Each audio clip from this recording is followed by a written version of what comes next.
Raia Drogasil ou READL3 é uma boa ação para você investir agora ou é melhor ficar de fora? Diante da desvalorização da cota da empresa, muitos investidores estão em dúvida se eles incluem a empresa em carteira ou aqueles que já têm, se aumentam a posição da empresa na carteira ou se é melhor vender ou simplesmente não fazer nada. Se alguma dessas dúvidas também passa por sua cabeça, este vídeo é para você. É fato que a Raia Drogasil vem crescendo os seus lucros ao longo dos anos e a gente consegue observar isso aqui por meio da sua cotação com essa valorização constante e expressiva. No entanto, nos últimos meses, as ações da empresa vêm caindo constantemente como nunca antes, saindo aqui em setembro de 2024 dos quase R$ 30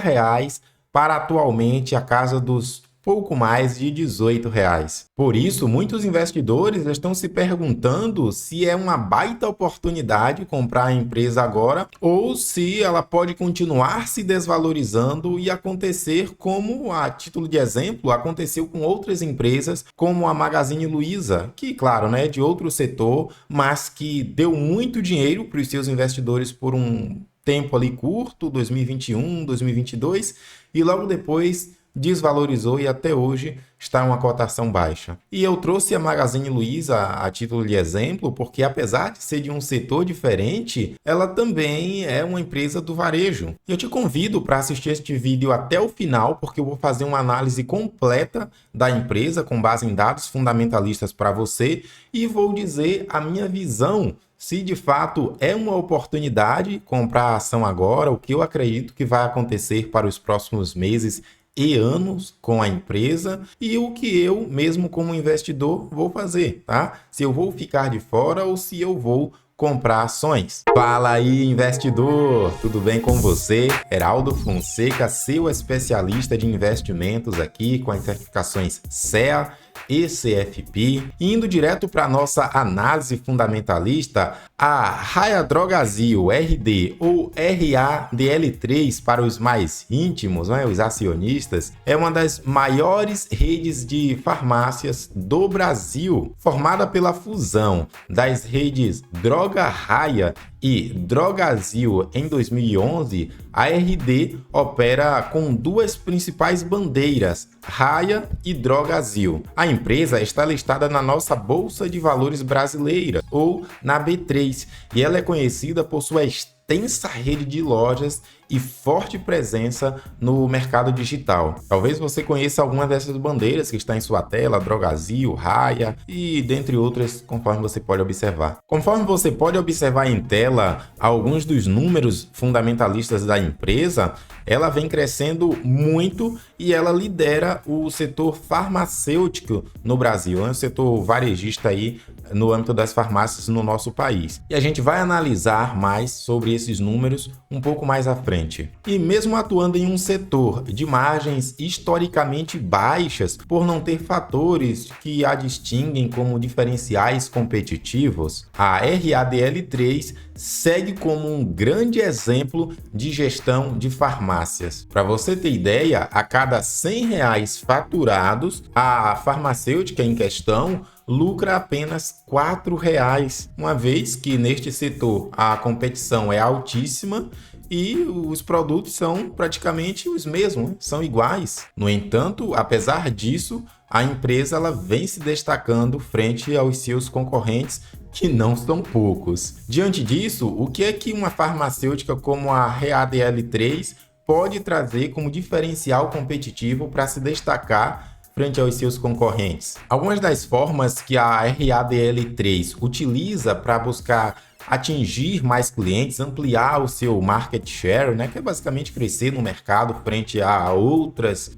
concorrentes, é basicamente fazer com que as suas entregas aconteçam de forma mais rápida e, para isso acontecer, ela precisa ter unidades espalhadas por todo o país. Agora, a gente também sabe que com mais unidades, a empresa acaba também aumentando o seu custo, o que faz ela reduzir o seu lucro, é fato. Agora a empresa em questão teve uma sacada muito boa que contribui para que os seus resultados acabem sendo por vezes maior do que os seus concorrentes, que é o seguinte: em 2020 a empresa em questão acabou implementando o seu marketplace, por onde ela consegue lucrar até mesmo com a venda dos seus concorrentes, que é basicamente as outras farmácias precisam também entregar os seus produtos com mais agilidade por meio do digital, então acabam utilizando a plataforma, o marketplace que a ReADL3 acabou desenvolvendo, acabou implementando em seu serviço. Agora faz o seguinte, ó, eu tive o maior trabalhão para preparar este vídeo para você, e se ele está te agregando, está te trazendo mais clareza a respeito do que é a empresa, da sua situação, se ela é boa ou não para investir, então se inscreve aqui no canal, ativa o sininho para você ser avisado quando eu subir outras análises tão completas quanto essa aqui nos novos vídeos, e deixa a sua curtida aqui também. É a forma que você tem de me pagar e de me motivar a continuar trazendo mais conteúdo de valor para você. Então se inscreve aqui, vai. Agora, observando aqui os dados da empresa do último trimestre de 2024, a gente pode observar que a empresa tem 3.230 unidades em operação, sendo que foram abertas no último ano 300 unidades, como de fato era o guidance da empresa, né, como era o previsto da empresa anteriormente, né, nos últimos anos. No entanto, fecharam 23 unidades, né? O ticket e NPS de 400,4 milhões de atendimentos no ano, clientes 49,1 milhão de clientes ativos nos últimos 12 meses, a receita bruta aqui foi de 41,8 bilhões, teve um crescimento aqui de 15,10% versus o mesmo período aqui para 2023, e com maduras, né, empresas que já estavam, unidades que já estavam atuando ali, teve um crescimento de 6,50%. Então a gente vê claramente que a empresa vem expandindo, ela continua a crescer. O market share teve um crescimento aqui de 16,50% de participação nacional no quarto trimestre de 2024. No digital, a empresa teve aqui um faturamento de 7,1 bilhões, ou seja, um crescimento de 41,7% anual, o que representa aqui um crescimento no varejo de 20,20%, e isso no quarto trimestre de 2024. Quanto ao financeiro, teve um EBITDA ajustado de 3 bilhões, que representa um crescimento de 15% e uma margem de 7,20%. O lucro líquido ajustado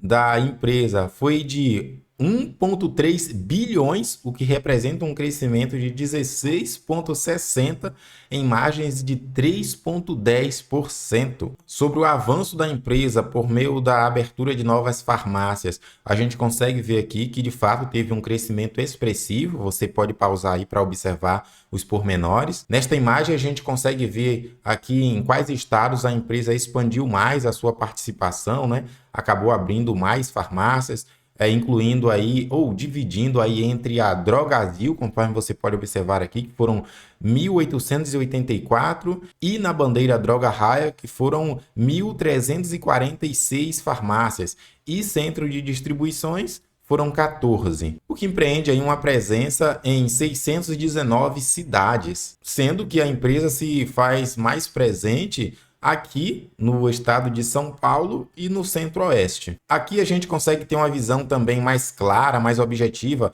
em quais locais, né, em quais âmbitos a empresa acabou crescendo mais. A gente vê aqui que as vendas via canais digitais vem aumentando significativamente, e isso tende a ser cada vez mais comum, né? Basta você praticar empatia aí enquanto cliente e pensar em como você vem realizando suas compras ultimamente. Se você pede mais pelo app, pelo digital ali do conforto do seu sofá, da sua casa, da sua cama, ou se você prefere caminhar ou pegar o veículo e ir até a farmácia. Em relação à receita da empresa, a gente já havia visto antes que veio crescendo, né? Teve um crescimento aí de 15,10%, o que representa aí um crescimento em reais de 5,5 bilhões para 41,8 bi em 2024, né? E 19,90 para 10, que representa aí 10,9, quase 11 bilhões no quarto trimestre de 2024. E o seu mix de vendas veio normalizando aí após a pandemia. Claro que a empresa, por ser do setor de saúde, se beneficiou muito disso, mas ainda assim a gente sabe que o problema ali de fechar as lojas, as pessoas não saírem de casa, muitas pessoas serem demitidas, acabou também, em contrapartida, afetando aí, sim, o desempenho da empresa. Tão importante quanto olhar o quanto a empresa lucra é também observar o quanto essa empresa tem de dívida, né, de despesas. E a gente pode observar aí na imagem que a despesa com vendas foi de 17,4%, teve uma diluição aí de 0,1 pontos percentuais versus 2023, uma margem de contribuição de 10,3%, né, o que representa aí uma pequena queda de 0,2 pontos versus 2023. De certa forma, caiu muito pouco, né, mas ainda assim é uma queda, é melhor do que uma alta, né, uma subida. Mas para ficar ainda mais claro, vale destacar que essa pequena queda se refere da comparação do resultado do último TRI de 2024 com o último TRI de 2023. Porque se você observar aí o desempenho da despesa ao longo dos trimestres, a gente vai observar que, na verdade, teve até uma alta, né, nos últimos resultados, e isso é justificável, claro, por conta do aumento da taxa de juros. Diante do cenário adverso, que não apenas a empresa em questão vem passando, mas todo o mercado de renda variável, a gente consegue ver o reflexo no fluxo de caixa da empresa. Agora, olhando aí essa parte à direita da dívida líquida e alavancagem financeira, que é uma informação extremamente relevante, a gente percebe que do quarto trimestre de 2023 para o quarto trimestre do ano de 2024, a alavancagem da empresa se elevou sim, porém de uma forma mais moderada, o que é justificado, né, pelo cenário adverso, taxa de juros elevada, a empresa também veio abrindo novas unidades, o que para a empresa, como eu já expliquei antes, significa custos, né? Mas ela acaba ganhando mais espaço frente aos seus concorrentes, o que também representa aí ao final das contas, né? Ao final de toda a história, mais lucro para o bolso da empresa e também para os seus acionistas. E esse investimento da empresa abrindo novas unidades, como eu havia explicado aqui há pouco, vem se refletindo no quê? No crescimento da receita também. É isso que importa. Se a empresa vem investindo, vem tendo mais custos, ela também precisa acompanhar aí com a sua geração de lucros, né? E a gente vê isso aqui nesse quadrante da direita, né? Receita bruta e crescimento real. Então a gente vê que é muito significativo, sim, essa expansão da empresa. O NPS dela vem melhorando ao longo do tempo. Analisando alguns indicadores aqui de forma bem rápida, a gente vê que a empresa nos últimos 12 meses caiu mais de 30%, tem um PL de 26,42, ou seja, o mercado precifica a ação gerando bastante retorno. Então, a expectativa de que a empresa cresça bastante ao longo do tempo é bastante alta, o que, ao meu ver aqui, é um certo exagero, mas é reflexo dos resultados que a empresa vem gerando ao longo dos anos, né? Tem um P sobre VP de 4,93, você pode pausar aqui e ler para entender ainda mais, tá?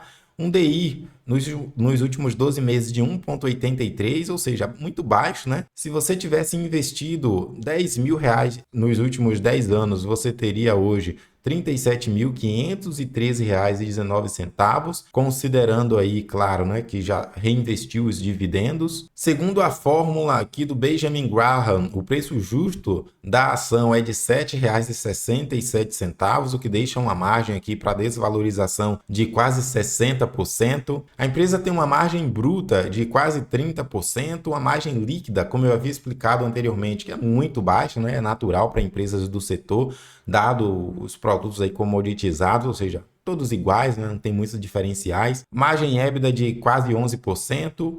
Ela tem aqui um VPA, o valor patrimonial por ação, de R$ 13,48.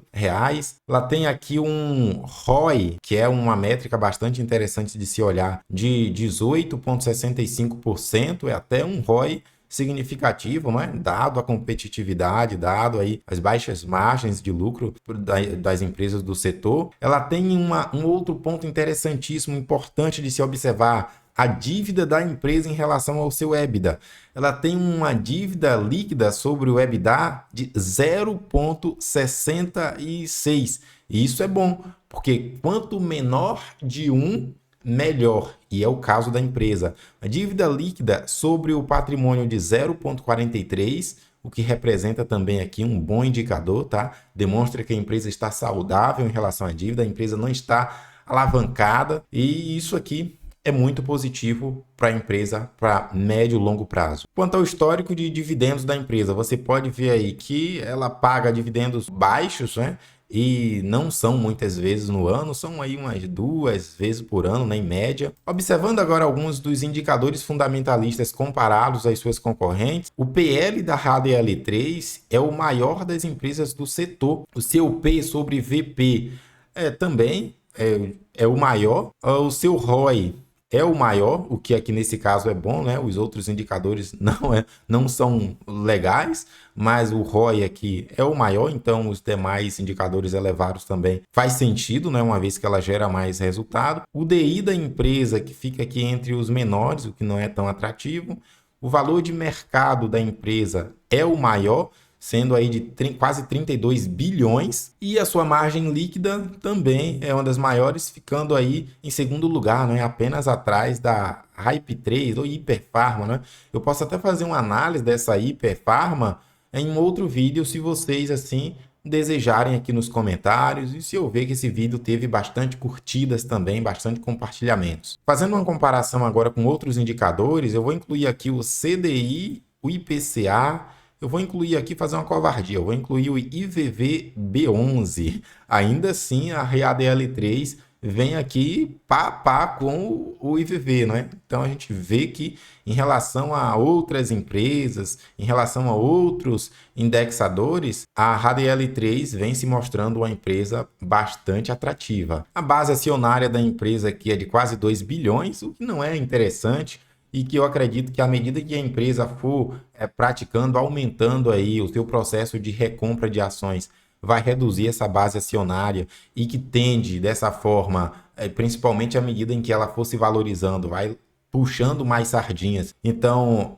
os dividendos da empresa tenderão a aumentar ao longo do tempo. Então, inclusive, é estratégico para quem vê que as empresas têm bons fundamentos, entrar nela, né? Não é uma recomendação, tá? De acordo com a análise, se você conclui que é vantajoso entrar, você vai entrar por um preço muito menor agora, e aí você vai ter uma margem muito maior para ganhar dinheiro à medida em que ela for se valorizando, à medida em que outros investidores forem demandando a empresa. Então, quem entrar primeiro vai acabar bebendo água limpa, e quem entrar depois vai pagar mais caro, vai ter uma margem de valorização menor, o que acaba afetando até mesmo o yield on cost, né? Que é a média aí dos dividendos que o investidor acaba angariando, ganhando ao longo do tempo, né? E acaba também que aquele que pagou mais caro vai ter uma margem de lucro menor e uma margem de risco maior, porque aquilo que já se valorizou muito, a chance de desvalorizar, o que vem acontecendo com muitos ativos aí, é muito maior, né? Então o risco para quem entra quando já está mais caro é muito maior. A dívida bruta da empresa, né, versus dívida líquida, a disponibilidade do caixa, que também são dados bastante significativos.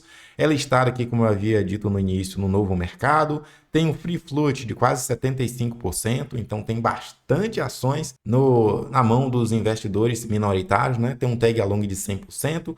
Liquidez média diária também bastante significativa. O mercado onde a empresa opera é 100% aqui no Brasil. Negócios que gera dinheiro, lucro para a empresa e para os seus acionistas. A 99% está em mercadorias, né, os produtos que ela vende, e serviços, que provavelmente aqui é a parte do marketplace, representando quase 1%. O desempenho da receita, diante de tudo que a gente já viu, a gente vê que é expressivamente crescente ao longo dos anos. A relação lucro versus cotação aqui da empresa, a gente vê mais uma vez aqui o lucro líquido em linha verde expressamente crescente, não é? Só deu uma queda aqui na pandemia, no ano de 2020. Depois disso, voltou a crescer significativamente novamente, né? Entrou aqui em uma lateralização no ano de 2023 para cá, por conta da alta da taxa de juros. A gente percebe nessa relação aqui que a empresa continua crescendo os seus lucros, mas a sua cotação vem caindo. E o porquê disso? Taxa de juros subiu, muitos investidores preferem vender e a gente vê claramente que a empresa ela se mantém saudável. Então, nessa relação aqui de lucro crescendo de forma constante e cotação caindo, é uma baita vantagem para entrar na empresa. Não estou recomendando mais uma vez, estou dizendo apenas o racional e do que eu, enquanto investidor, enquanto profissional, estou vendo e o que eu vou fazer. Eu vou comprar mais ações dessa empresa. E quer ver o que sustenta ainda mais essa minha decisão? Observe aqui no resultado da empresa. Eu vou ampliar aqui para 15 anos e você vai perceber aqui na quarta linha o lucro líquido desde cá do início, né? Desde o ano 2010, a gente vê que vem crescendo expressivamente. Olha isso aqui. Agora, observando a dívida líquida, a gente percebe que ela também vem crescendo, mas o lucro líquido vem crescendo.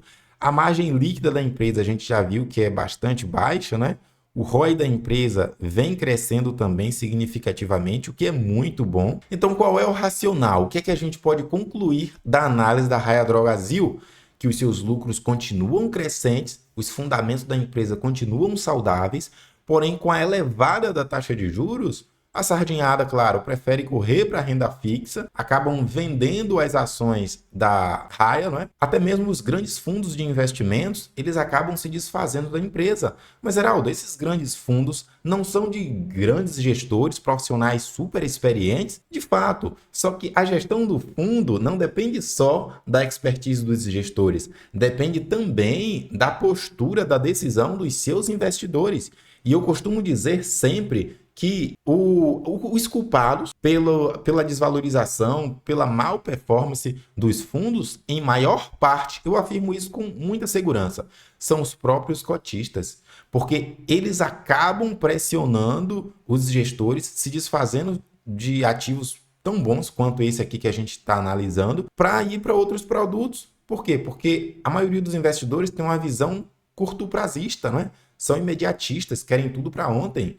E não é assim. A gente sabe que na renda variável é preciso ter um posicionamento de médio e longo prazo, principalmente de longo prazo. Então, assim, eu gosto, inclusive, dessa força vendedora por parte das sardinhagens e por parte dos gestores dos grandes fundos, porque cria a oportunidade para comprar mais barato empresas boas como essa aqui. Claro, né? Aqueles que sabem analisar, aqueles que se expõem à empresa com base nos seus fundamentos e não apenas entrando por conta de preço e por conta de dividendos. Ah, a empresa caiu, eu vou comprar porque parece uma oportunidade. Antes, aí eles utilizam aquela heurística da ancoragem, né? A empresa antes estava a 50, agora está a 20, é uma oportunidade, mas será? Será que a empresa ainda continua com os seus fundamentos saudáveis? Será que você fazer preço médio, que a gente chama de preço merda, né?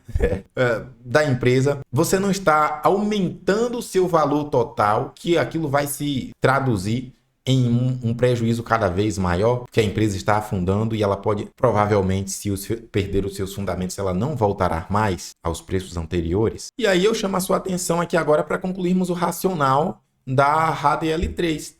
É uma empresa que ela tem aí se destacado ao longo dos anos, né? Ela vem mostrando solidez nos seus fundamentos. É uma empresa que é de um setor resiliente, né? Ela vem crescendo ao longo do tempo, mesmo diante de cenários de crise, como foi a pandemia. E pelos próximos 10 anos, cada vez mais pessoas estarão na terceira idade, mais pessoas precisando de tratamentos médicos, utilizando cada vez mais medicamentos frente aos desafios impostos pela forma como essas pessoas vêm tratando o meio ambiente e também como essas pessoas vêm tratando o seu próprio corpo, né? Em relação aí aos seus vícios, vape, drogas, cigarros, enfim. É por isso que a HDL está inserida em um dos mercados que mais vai crescer para os próximos anos, ao meu ver. Então, com base nessa análise, o preço atual da HDL3 é atraente ou está caro, ou é uma furada? E para quem busca crescimento aí ao longo do tempo, a cotação da empresa atual pode sim ser uma baita oportunidade, ao meu ver, para o meu perfil, é sim uma baita oportunidade, tá? Uma vez que eu foco bastante no crescimento da empresa, porque dessa forma eu acabo ganhando muito mais dinheiro no crescimento de uma empresa como essa do que nos dividendos de empresas como o Banco do Brasil, entre outras. Mas para quem gosta de ver ali aquelas miserinhas de dividendos pingando na conta, inclui Banco do Brasil. Até porque eu faço essa crítica pesada aqui, mas uma boa carteira, ela não tem apenas uma, duas, três empresas, não é? Ela tem empresas boas e Banco do Brasil é uma empresa boa. Eu já até fiz análise aqui no meu canal, convido você a assistir, tá? Vou deixar o vídeo aqui na descrição. Mas eu prefiro muito mais investir em empresas sólidas como essa aqui, que é de crescimento, do que investir em outras empresas apenas porque está pagando bons dividendos, mas que não tem uma margem de crescimento tão boa quanto essa. E na minha visão, eu já vejo sim o preço atual da HDL3 como uma baita oportunidade para se entrar, tá? Tendo noção que ela ainda pode cair muito mais, até porque se trata de renda variável, a taxa de juros ainda continua subindo, mas com posição para longo prazo, é provável sim que a empresa continue entregando bons lucros e também bons retornos para os seus acionistas. Agora me diz aqui nos comentários, você já investe em HDL3 ou você pensa em investir? Uma outra empresa que muitos investidores estão de olho por razão do seu grande crescimento nos últimos anos, mas estão com medo de investir por razão das incertezas do mercado, por essa empresa vir se desvalorizando nos últimos meses, é a Ferbasa, ou para os mais íntimos, FESA 4. E se você quiser entender qual é a minha visão sobre a empresa, clica no vídeo que está aqui na descrição e te vejo lá.